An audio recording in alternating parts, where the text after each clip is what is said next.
Okay, turn on your videos. Now listen to the tune, okay, Stuti? Namo Arihantanam, Namo Settanam, Namo Ayariyanam, Namo Uvajjayanam, Namo Loye Savvasahunam, Eso Panchanamo Yaro, Savva Pavapanasano, Mangalanancha Savvesim, Padamam hoi mangalam. Padamam hoi mangalam. Now let's do the story of Ramayan today. Because today is Dashera. So Dashera has another name called Vijaya Dashmi.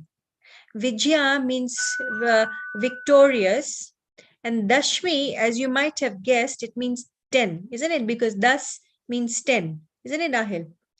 So Dashmi is the 10th day. So today is the 10th day of the month of Aso. Aso is a month. Like how we have got January, February, March in English.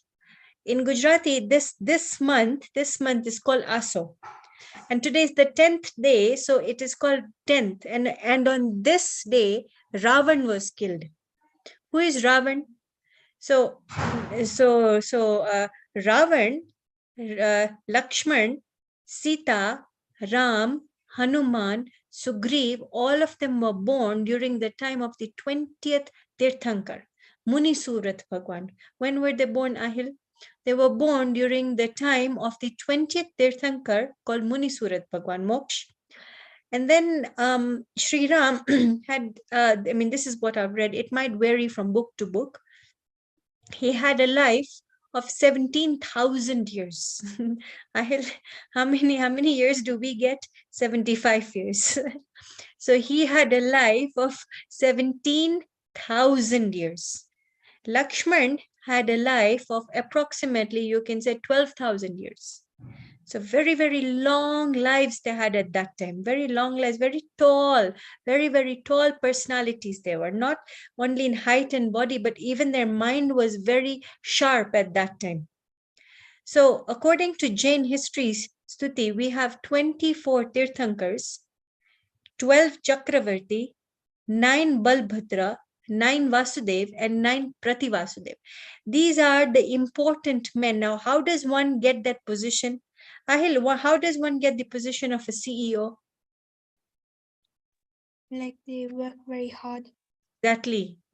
One is intelligent, one works very hard, he shows dedication towards the company, isn't it? Only then he becomes a CEO. Can anybody become a CEO? Out of the 100 employees, how many CEOs are there? Only one, isn't it? There's only one CEO, Moksh. So in the same way, from the entire human race, there are only 24 Tirthankars, only 24. It is because they have done something that great in their previous life that they get that position. In the same way, Chakravarti, Balbhadra, Prativasudev, Vasudev. So all these men have experienced the soul. This is a very important point. This is a very, very important point. They've experienced the soul. Okay? They've experienced the soul. Now let's leave this thing on one side. Let's leave this one thing, okay, like on one side. Now they have experienced the soul. Now, who has created this universe? Because we have, like Ahil, you said that earlier that when Ravan died, he said Shri Ram, Shri Ram, Shri Ram. So was Shri Ram, was he an avatar of Lord Vishnu? Like what we listen to maybe in stories or like in other faiths? Was he like was he a god? Was Ram a god? No, he was not a god. He was a human being like us. Now, how do we prove this, that he was a human being like us? Moksh, Krita Nita here, 1 second.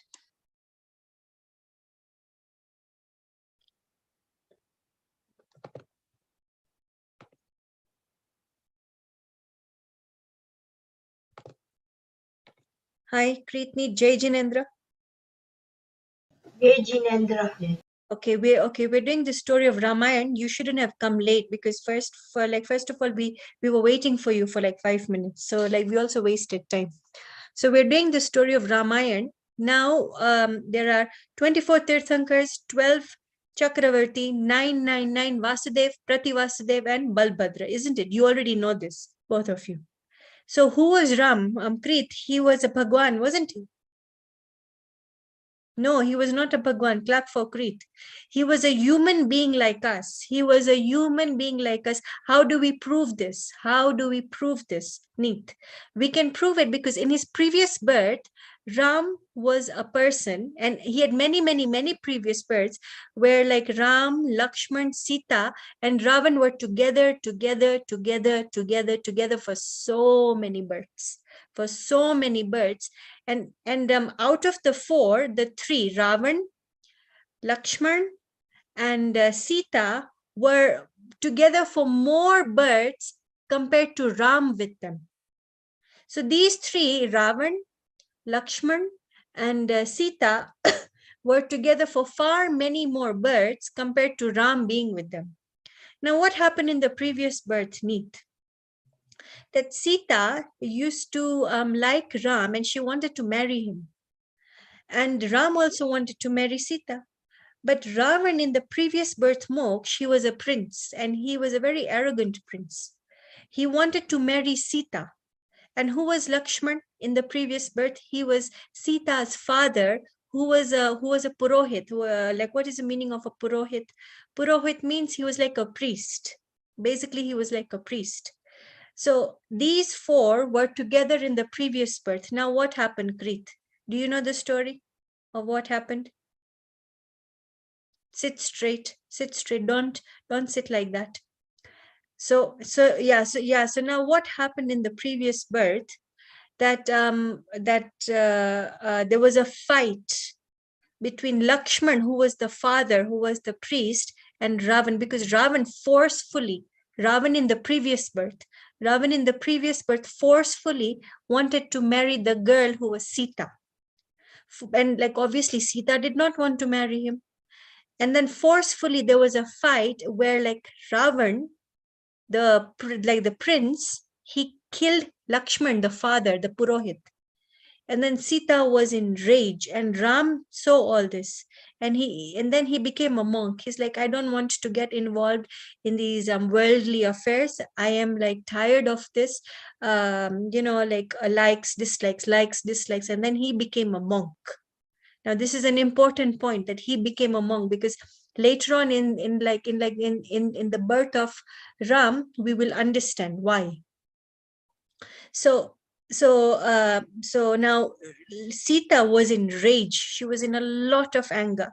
And she cursed Ravan, that prince. She cursed him. In the next life, Sita, meaning that like a lady, she will be the reason for Ravan's death. And isn't that what happened? Isn't it, Ahil, that eventually when Ram, Lakshman, all of them were in the jungle, then Sita was kidnapped by Ravan. Remember, Preet, from the previous birth, he liked Sita a lot. He really liked Sita. And that is the reason why it's okay, Stuti, don't try. Just remember the story because it is not a difficult story. It is actually a very easy story. So like what happened from the previous birth, this prince who was Ravan, he really used to like Sita a lot. And so in the next life, that admiration continued, that love continued, that lust continued. It continued. But Sita obviously did not like him. So now my question to all of you is like, even Kritneet have not gone for like the Shera. Shouldn't we burn Ravan because he kidnapped Sita, a married woman? She was a married woman. Why should one kidnap a married woman who already has a husband? She does not want to get married to Ravan. But yet he did such a bad thing. It is actually a bad thing. Nobody nobody can say this is a good thing because this is the very, very, you can say top-notch bad thing he has done. He's kidnapped a married woman and he's forcing her to marry him. But still, why do we say that we should not burn Ravan? What is the reason? Who can think?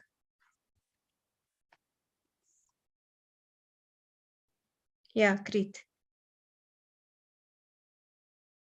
He was also a good man.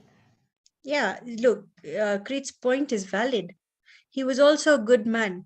So if we keep on focusing, okay, this is point number one, and then we'll go to point number two. So point number one, he has also done many, many good deeds. Not one, not two, not 10, not 20, but many, many good deeds. Let us talk about one of his good deeds, that what like Ravan did. His wife was called Mandodari. Wait. Do you know this story, Kreet, of like Mandodari? What is it? Bol. So after dinner, she was always playing with the harp kind of thing, Yeah. an instrument. So one day it broke, and Ravan peeled off his skin or something to So like, fix it. did you listen to this in the class, isn't it? Okay, good. You have a good memory, but I will just refresh your memory because it is not 100% true what you said. Now, like Mandodari, like Ravan's wife, she was dancing in bhakti. Bhakti means she was dancing in so much faith towards Jinendra Bhagwan. So there was an idol of like Jinendra Bhagwan, and she was, in her like bhakti, she was in devotion. She was dancing. Now, this is an important point, Moksh. She was in devotion, and Ravan was playing an instrument like a harp. So Ravan was playing an instrument like a harp, and like what happened, that one of the strings in the harp, Ahil, it broke. Now, Neith, look at Ravan's greatness, that he did not want Mandodari's devotion to break. He did not want her to stop dancing because she was dancing in so much devotion towards Jinendra Bhagwan. What he did, he removed a nerve from his leg. How painful is that, isn't it, Ahil? To remove an entire nerve, and he attached it to the harp. So that string which was broken, Moksh, is now repaired. And then he continued to do. What is another good thing that Ravan has done? He was a bhakt, meaning he was a staunch devotee of the Tirthankar Bhagwans. He had even attained Samyak Darshan. He had experienced the soul. Have all of us experienced the soul? No, we have not experienced the soul. Yet we are burning a person who has experienced the soul. Isn't that a bad thing to do? I mean, he has experienced the soul. He's one level above us. Here we are talking about his good things. We are not saying that he kidnapped Sita and it is okay. No, we are not saying that at all, Stuti. We are saying his kidnapping of Sita is completely wrong, meaning completely wrong. But we are trying to balance it out over here. That, for example, in your class, just once, if Kreet has done something bad, and the teacher kicks him or like expels him out of school, is that correct? That is not correct, because Kreet is, for example, Kreet is the head boy of the school. Kreet is helping other children. Kreet is doing this, is doing that. He's in sporting activities. He's in the debating club, etc., etc., etc. But one bad thing he did, and the headmaster expels him out of school. So that is not how it works. But because he has done many bad deeds, Ravan, that is why he has got hell. So it is not that his mistake is forgiven. Don't misunderstand. The law of nature is there to give us punishment. So now this is point number 2. So why are we punishing Ravan? Are you understanding, Ahil? Why are we punishing Ravan? Why are we burning him? He was born during the time of Munisurat Bhagwan, that is the 20th Tirthankar. And now how much time has passed? You can say almost a billion years. We don't have the exact number, but approximately a billion years have passed, maybe more. And yet we are punishing Ravan for the same thing. Every year, we burn him. Is that correct? That is not correct. Is that correct, Ahil? What do you think? Give your individual answer. You don't have to copy, okay? So, like, do you think it is correct to like punish him? No, it is actually not correct. Then the law of karma, because that's point number 2. Ravan did something bad, and so the law has given him like a punishment. He's in hell right now. He's actually in hell right now, and he's burning in hell, because the first 3 hell are actually very heated. They're like very hot, and he's actually burning in hell right now. So the law of nature has given him the punishment. Who did he kidnap? He kidnapped Sita. Sita has forgiven him.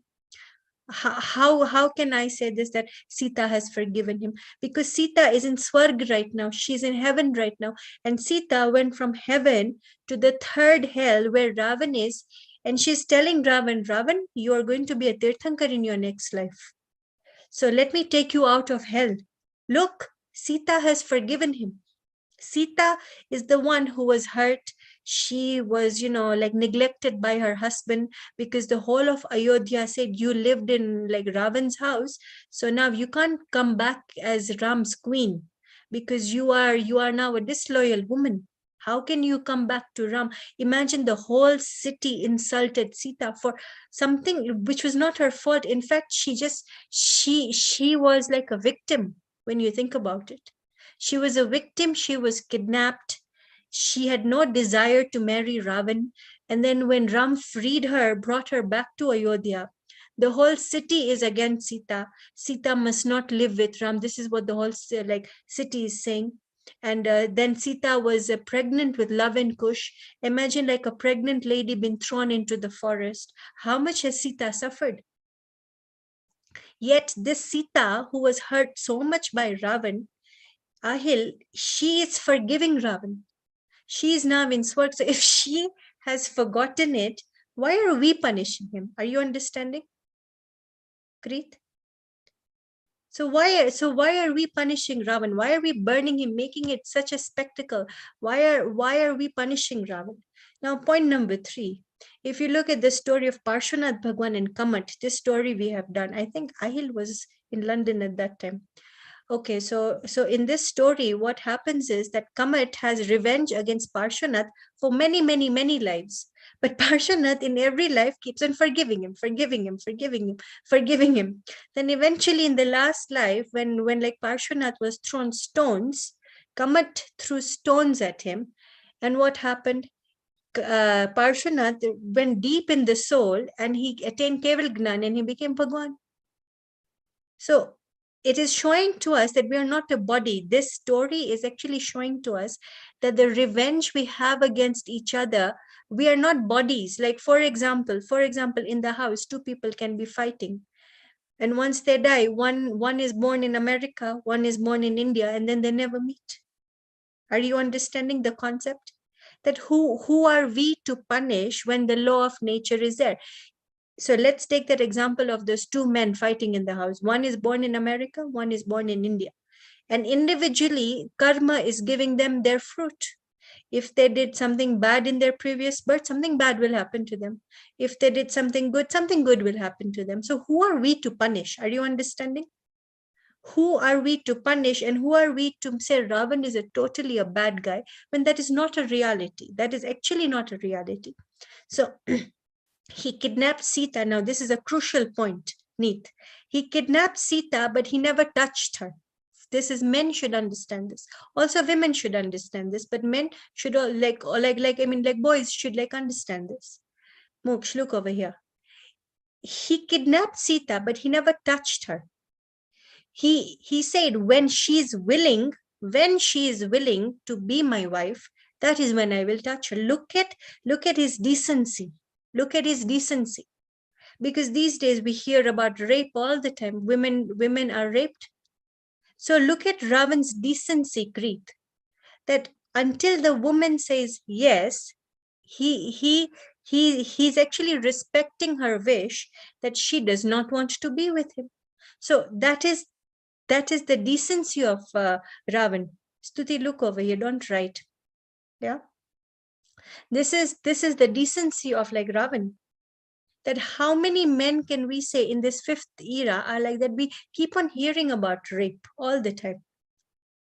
So these are the good qualities of Ravan. He kidnapped Sita, but did he torture her?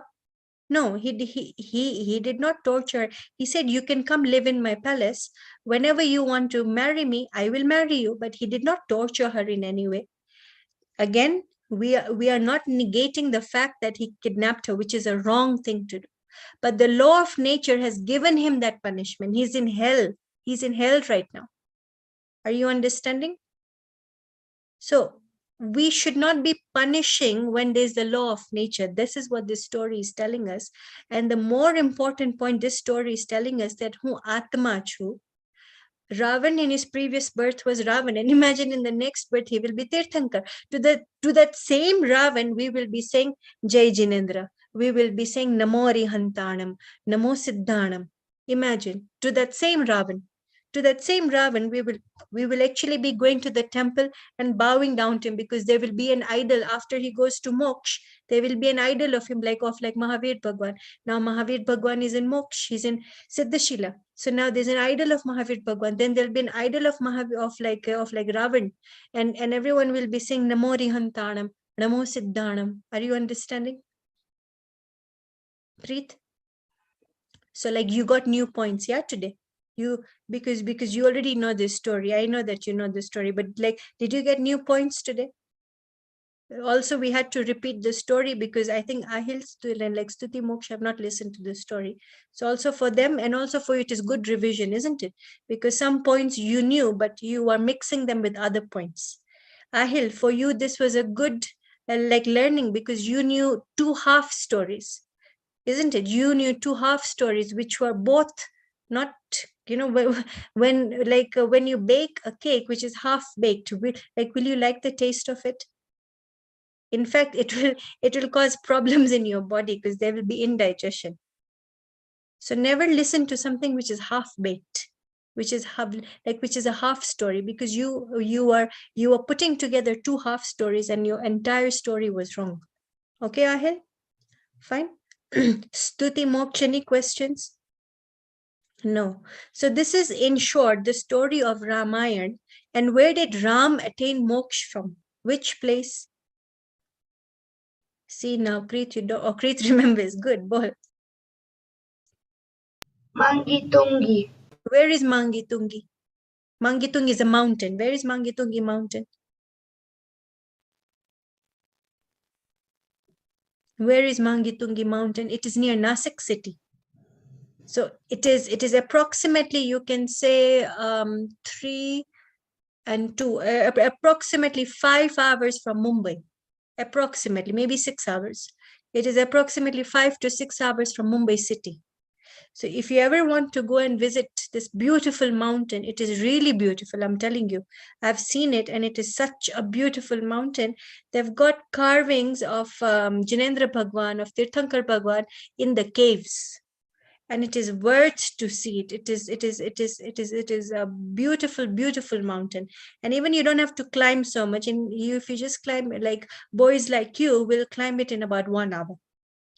And if you've got your parents, maybe a little bit longer, maybe about 1.5 hours, they will be up there.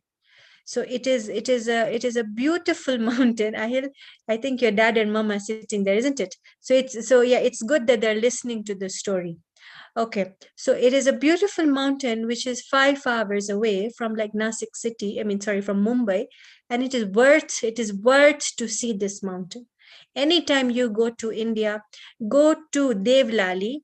Listen to the name Devlali. Devlali, we can stay over there.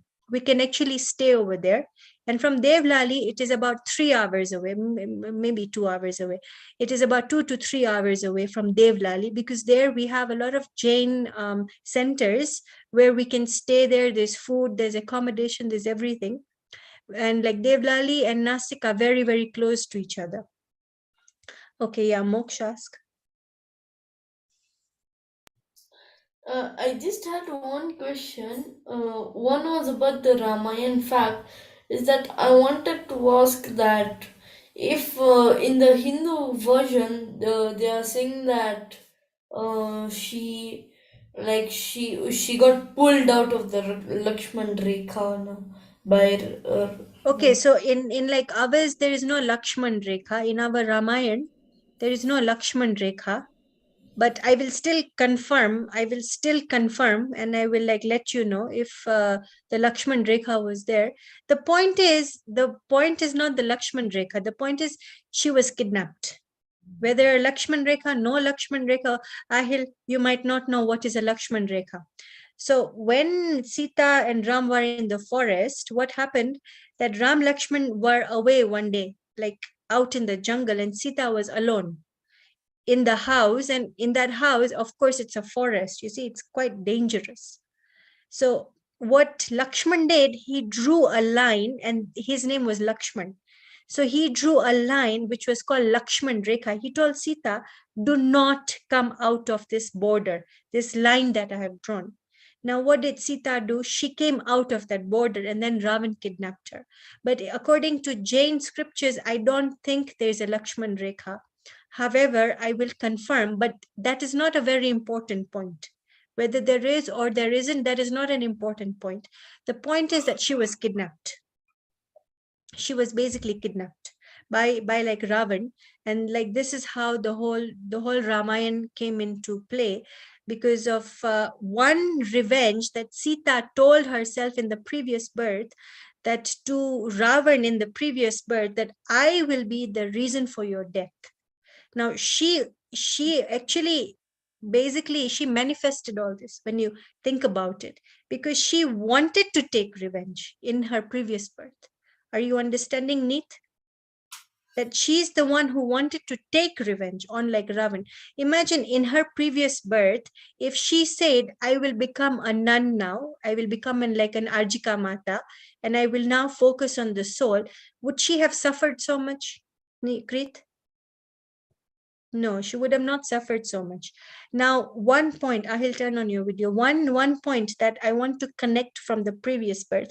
If you remember that Ram said that I don't want to get now involved in all these things. I will now become a monk. And then he became a monk. He attained Samyak Darshan. And then he went to 6-7 Gunistan. Then he was a monk. Now, when you look at in this next life, if you look at Sita, Sita suffered, as we all have noticed. Lakshman and Ravan have suffered because they are in hell. But comparatively to the three souls, did Ram suffer as much as them? No, he didn't suffer as much as them. In fact, he attained moksha. He attained moksha in that birth, because from his previous birth, what feelings did he have? હું તો આત્મા છું, મારામાં તો અનંત ગુણ છે, હું તો પોતે અરિહંત ભગવાન છું દ્રવ્ય દ્રષ્ટિથી, અને અને અને હું તો મોક્ષગામી જીવ છું. એના જો thoughts કેવા હતા, Krit? Look at his thoughts. Now, Ahil, let us analyze the thoughts of Sita. Sita had revengeful thoughts, isn't it? That she wanted to take revenge on this person called Ravan, not Ravan, but the person who was Ravan in the previous birth. Isn't it, Ahil? So that's two characters we have analyzed. The third character is Lakshman. Imagine somebody stabbing a knife at you, Krit or Neet. How do you feel? You feel pain, isn't it? And at that time, your mind goes wild, isn't it? Moksh, your like senses are like not in control, because you're in tremendous pain. And like what thoughts do you have at that time, Ahil Stuti? You have thoughts of revenge at that time, that whoever has stabbed me, I'm going to take revenge on that person. So now we have analyzed three characters. The Purohit, who was Lakshman, so even he had thoughts of revenge. And Ravan, the prince, he had like what sort of thoughts? Even he had thoughts of, I want to get Sita. In this birth, I didn't get Sita. In the next birth, I will get Sita. In the next birth, I will get Sita. Are you understanding the four different thoughts, out of which whose thoughts were the best? Neat. Ram's. And what happened to him in the next life? He attained moksha. Yeah. And like, isn't it? And like the three of them really suffered a lot. But obviously then Sita, when in the birth of Sita, when she was Queen Sita, eventually she becomes a nun. And so her suffering decreased. And then where is she now? I'm like pointing upwards. Where is she now, Ahil? In heaven, and now she's a male over there. She is a dev. Now she doesn't have the body of a female. Now she's got a body of a dev, and she's a male. So that male dev, Neith, went down to hell where Ravan is. So this Jeev, imagine, first she was a lady, now she's a man. So because she's a soul, she's not a man or like a woman, isn't it, moksha? So now what is the point? And then we finish this story in just one point. So then this Dev went down to hell and told to Ravan, like the Jeev of Ravan, because now he doesn't have the body of Ravan, now he has got the body of a hellish being. Now he's got a very ugly body, because when in the body of Ravan he was a very handsome man. Now a very ugly, disgusting body now he has got, because now he's in hell. So now this Dev is telling to this heaven, to this hellish being, that come, let me take you from there. But can like somebody take us until our life is finished? Can for example, this is just an example, that maybe this cannot happen, but this is only an example. Somebody from moksha really likes Ahil and he says, Ahil, let me take you to moksha, to like Siddhashila. Can he do that? You can't, because until your life finishes in this birth, you cannot go in the next. This is the law of nature. So this is what we have to understand, that nobody can kill anybody. Until I have my life karma, I have my ayu karma, nobody can kill me. So isn't this a good feeling, Preet, that nobody can kill us? So we should not fear death. Should we do another story today, or should we continue with the book? What do you want to do? Because now we're finished with this story.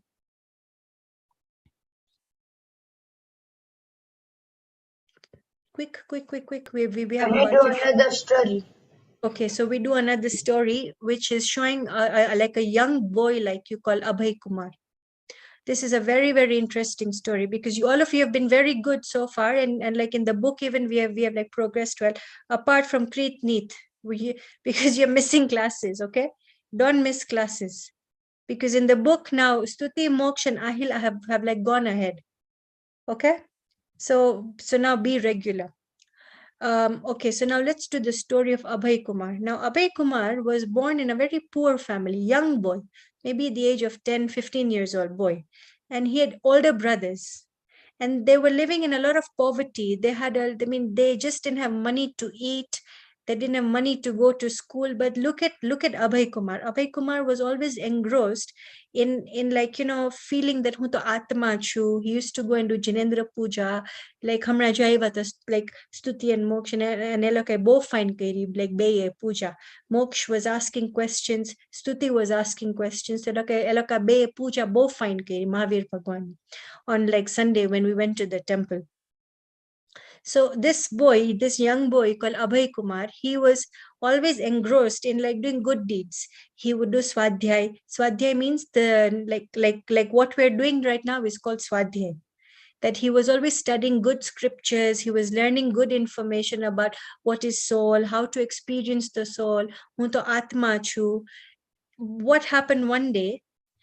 Somebody misguided the king and said that he wanted to build a temple. Somebody misguided the king and told the king that if a dead boy is placed in the foundation of this temple, only then we can continue to build this temple. Now, of course, that is a false theory, but this king was a foolish king, and he believed this man, whoever told him. So what happened with a big drum, Ahil? They went around the city. They went around the city banging on the drum, that whoever gives their sons a life, they will get a lot of money. So Abhay Kumarji's father was very greedy, very, very greedy man. And even his older brother was very greedy. And they said to Abhay Kumar, they like said that anyway, we are many brothers in the house. If one brother dies, who cares? Moksha, pay attention. Don't look in the air. Look over here. Look over here and put your hands down. So like Abhay Kumar's father was very greedy, and even the brother was greedy. It's like, we are many brothers. If one brother dies, it like doesn't matter. And poor Abhay Kumarji, he was the youngest brother. He was the youngest brother. So they call Abhay Kumarji from the temple because that's where he was doing like Janendra Puja. So they call him and then they tell him that you have been selected to, be a bait for the king's temple. We basically want to kill you. Now look at what Abhay Kumarji says. He says, no one can kill me until my Ayu Karma is there. He was so confident, a young boy, a very young boy, so confident that nobody can kill me, no fear on the face, very confident boy. He's like, let's go to the king. Let's go to the king. And what does he do when they place him at the door of the temple to like kill him? Like imagine those men who kill people, what we see like on television in the jail. They've got people who do the fasi, who like do the hanging. Like you might have seen it in films. So this person who had to kill Abhay Kumarji with a sword, he refused. He said, I can't kill this boy. He's such an innocent boy from his face. You can see he's of good nature. He, basically he's a good mannered boy. He doesn't look like like a boy that I would want to kill. So first of all, the guard says no, that I will not kill him. But unfortunately, he had to listen to the orders of the king, because when you don't listen to the orders of the king, you get killed. So then Abhay Kumar started to recite Namokar mantra because he was confident. He was very confident that no one can kill me until my Ayu karma, until my life karma does not end. He was that confident. He had a lot of faith, like very strong faith, because the key word over here is faith. He had strong faith. So listen. So he Moksha, I'm looking at you. He started to recite Namo Riyantanam, Namo Siddhanam, Namo Ayaryanam. And imagine that guard, he's about to slash him, and the sword becomes into flowers. And then from heaven, all the heavenly beings are throwing flowers at Abhay Kumar, that small boy. So this is teaching us two lessons. Faith in Jinendra Bhagwan, number one. કે જિનેન્દ્ર ભગવાન સાચા ભગવાન છે. અને point number two, હું તો આત્મા છું. Who can kill me? હું તો અજર અમર છું. Ahil, it was there in your script of Kunkunacharya. Remember? હું તો અજર અમર છું. It was there in your script, okay? Ahil, it was there in your script, isn't it? હું તો અજર અમર છું. Yeah. So that means that nobody can kill me. That, I am a soul. I am a pure soul. Nobody can kill me. If this body goes, another body will come. So he had that much confidence. And so this is the confidence we need to develop on two things. That Jinendra Bhagwan આપણને સાચું knowledge આપે છે. એને જો ક્રીત એને કેટલી બધી knowledge અને કેટલી બધી faith હતી કે Jinendra Bhagwan એમ કીધું છે કે આપણું આયુ કર્મ જ્યાં સુધી ના પતે ત્યાં સુધી nobody can kill us. This is what are the teachings of like Jinendra Bhagwan, of Arihant Bhagwan. Point number two, he realized, હું તો આત્મા છું. Nobody can kill me, Moksh. Nobody can kill me. So these 2 points were very strongly fixed in his mind. And this is the reason why he was saved. Are you understanding? We still have 10 more minutes. We do another story today. Today we just do stories. Yeah? Moksh? Or like you want to learn from the book? No, today nobody's in the mood of learning from the book. Let's just do stories today. Okay, let's do one third story. Now, this is an important story. It is of Maharani Chelna. How many of you have heard of that name? Will you remember so many stories, or shall we keep it for next time? What do you think, Ahil? Will you remember? Yeah. Kneet, say yes or no. Yeah, Neet and Kreet enjoy stories because they like enjoy to listen to historical stories. How about you, Moksh? You want to listen? You don't want to listen, but you have to sit for the class. You can't go. Stuti. Okay, Stuti is a yes and no both. Fine. Okay, no problem. Let us do the story of Maharani Chelna. Now, Maharani Chelna was the Masi of Mahavir Bhagwan. How many of you have heard this story? Nobody. Okay, good that you have not heard of this story. Maharani Chelna was the Masi of Mahavir Bhagwan. Now, how many sisters were there? There was Mata Trishla, who was the mother of Mahavir, who, Ahil, you should know this because we have done the story of Mahavir Bhagwan, I mean, on like radio, okay? So, Trishila was the mother of Mahavir Bhagwan. The other two sisters were Chandan Bada, I mean, this is Mahavir Bhagwan's Masi. Chandan Bada and Chelna. These two were the Masis, okay? So now this is the story of Chelna. Now, Chelna was living in a beautiful palace. Remember, these are prince and princesses. And actually, just for your knowledge, all of us, even are including Stuti Moksh, that the Oshwal background, and even including the background of like Stuti Moksh, the Kachib like background, we are actually coming from Oshwals are actually Rajput. We are actually Kshatriya. So Kritnit, we are actually prince and princesses. This is a reality. That we are not like ordinary. We are actually Kshatriya. Kshatriya means that we come, that our ancestral history, like Stuti is that we are coming from like palaces. Our ancestors were actually rulers. They were kings, they were queens, they were princes, they were princesses. Okay, so you should feel proud from within. You should feel proud from within. I will not, and not doubting, okay? And like no doubting, put your hand down. Don't doubt. Don't doubt. You come from a very rich ancestral background, right? So you should feel proud from within. Neet Krit. So now let's continue with the story. Okay, so now what happens that Maharani Chelna, before she was married, she lived in a beautiful palace. And Shrenik Raja was obviously living in his palace. Now, Shrenik Raja, back in the day, obviously kings had many wives. So Shrenik Raja's son, now this is a different Abhay Kumar. It's not that same Abhay Kumar of this story. Also the prince over here is called Abhay Kumar. So now what happens is that Shrenik Raja is very sad one day for like many days, not one day, for many days he's very sad. And this Abhay Kumar ji is approximately the age of 20 years. So he's wondering that why is my father so sad all the time?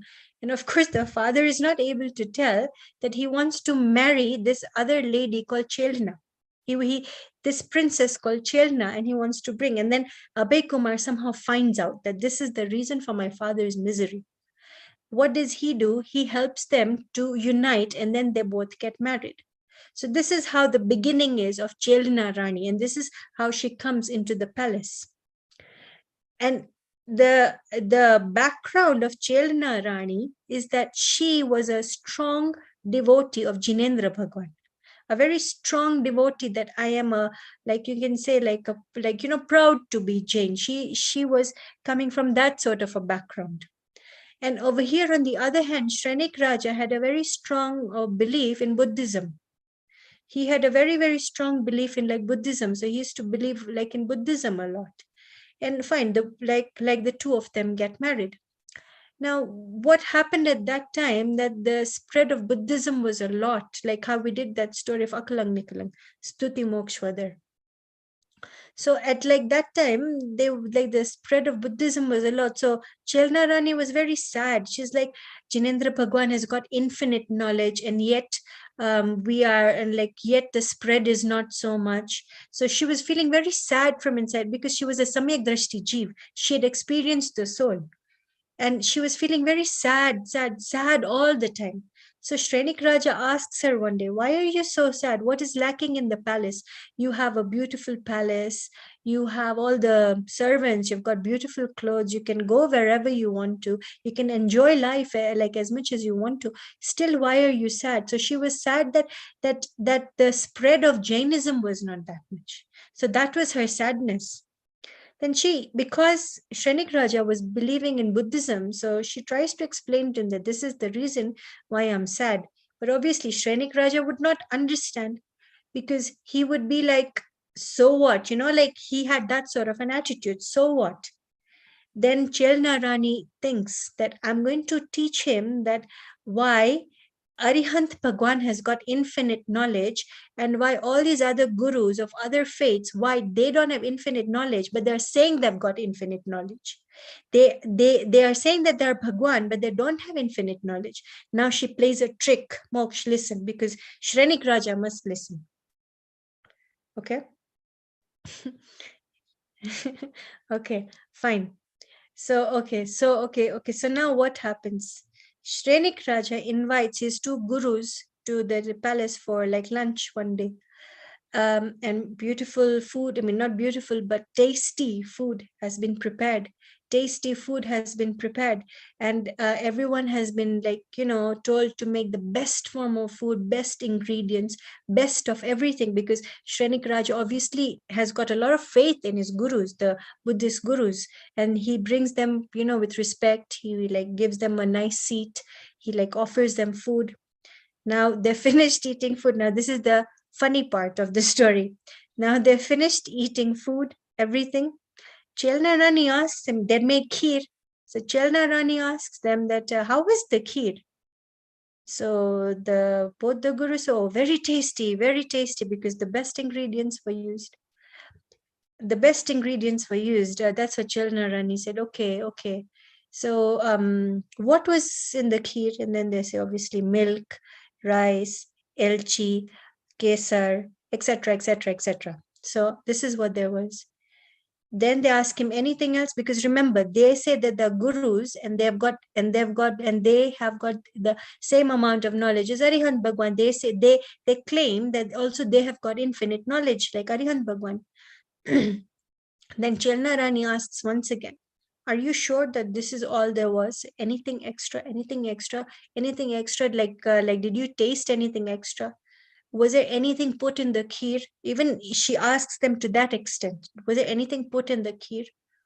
So both they say, no, this was fine. Like the kheer was very nice. And then Chelna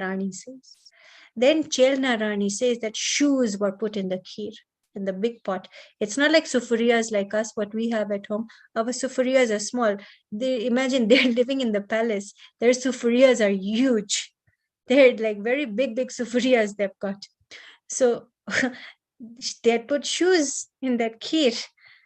And these two monks did not know, because they don't have complete knowledge. They don't have knowledge of the past, present, future. They don't have infinite knowledge and complete knowledge like Arihant Bhagwan. And they were caught. They were claiming that they've got infinite knowledge like Arihant Bhagwan, but they did not have. So Shrenik Raja gets extremely angry. Not angry, he gets extremely angry because his gurus were insulted. His gurus were insulted, so he gets so angry. He said, you insulted my gurus, I will insult your gurus. So what does he do? He goes out in the jungle and he finds like a Digambar Jain monk. Like, what does Digambar mean? Digambar means like a naked monk who is like meditating in the jungle and who has experienced the soul. So now what does, so there was like Yashodhar, like Muniraj, his name was Yashodhar Muniraj, and he was sitting and he was meditating. He was in the soul, so he did not know what is happening outside because he was immersed in infinite happiness. He had no idea what is happening outside. So what did Shrenik Raja do? Moksh, he went and put a dead snake on him. So all these kiri, everything, all the insects, everything started to grow on the body, because now this snake is dead. So it was like the whole body was filled with insects of like Yashodhar Muni. And he feels so proud. He feels so proud that, like, I have now taken my revenge. He goes back to the palace. He tells Chelna Rani, this is what I did to your guru, because you insulted my guru. Chelna Rani tells him that it's okay that you did this, but you must understand that my Muniraj will not even budge. He will not even shake his body. He will not have got no anger on you. He will have no hatred on you. And in fact, he will be immersed in the soul, because he might not even know what is happening externally. He might not even know that there's a snake around him, because he's immersed in the soul. And now Shrenik Raja could not understand or comprehend what is happening. Why are you telling me this? I mean, he thought that this Muniraj will now be dead, or he will be in a lot of pain because all these kiri are on him. So then Chelna Rani and Shrenik Raja go to the forest and they see that, yeah, what Chelna Rani said was true, Krith, that the Muni Raj did not bulge. He did not bulge. He was just absorbed in the soul. He was so absorbed in the soul. Then Shrenik Raja realized his mistake. He realized his mistake. What I've done is wrong, and it is Jain Dharma, in which the God has got infinite knowledge, and he actually realized his mistake at like that point, and then he's saying sorry. When we say sorry, do we say sorry from the bottom of our heart, or we just say michhami dukram, michhami dukram? So now this Shrenik Raja, he says michhami dukram from the bottom of his heart. From the bottom of his heart, Shrenik Raja says michhami dukram, and he's asking for forgiveness. And from that day onwards, he started to have faith in Jain Darshan. And then it was Mahavir Bhagwan's Samovasaran, because remember, Chelna Rani is Mahavir Bhagwan's Masi. And then Shrenik Raja goes in the Samovasaran and he attains Samyak Darshan, and that to Shaik. Now, I'll not explain to you what it is because we have not learned so much yet. But he experiences the kind of Samyak Darshan which will never go away. Which will never go away. Now, for example, the kind of like Samyak Darshan which Ravan experienced is the one which went away and then it can come back again. So he experienced Shayopshomic Samyak Darshan. And the type of Samyak Darshan that Shrenik Raja experienced, Krith will remember this, Neeth Krith, because elakane historical stories boga mention. And of course, Ahil, Stuti and Moksh will also remember. So there's a difference in the two Samyak Darshans, which we will learn later on. So Shrenik Raja experienced the Samyak Darshan, which can never go away. He experienced Shaik Samyak Darshan. And this is the story. Now look at the same Shrenik Raja, Moksh. He's going to be a Tirthankar in the next 24 Tirthankars. He's going to be the first Tirthankar. So look how a person can change. Look where he was. He had hatred. He had, so much anger. He wanted to take revenge. The same concept of Ravan. He wanted to take revenge. He had hatred, etc., etc. And that same Ravan is going to be a Tirthankar. And this same Shrenik Raja is going to be a Tirthankar. So are you understanding who are we to hold a grudge? Imagine Muni Surat Bhagwan was born 1 billion years ago. From that time onwards, till today, we are holding a grudge against Ravan, but that Ravan is going to be a Tirthankar. Have you understood that we should not hold a grudge? Because we are holding a grudge, but that Ravan is going to be a Tirthankar. And if we hold a grudge against Shrenik Raja for throwing the dead snake on the monk, it is only our like stupidity in one way, because this Shrenik Raja is going to be a Tirthankar.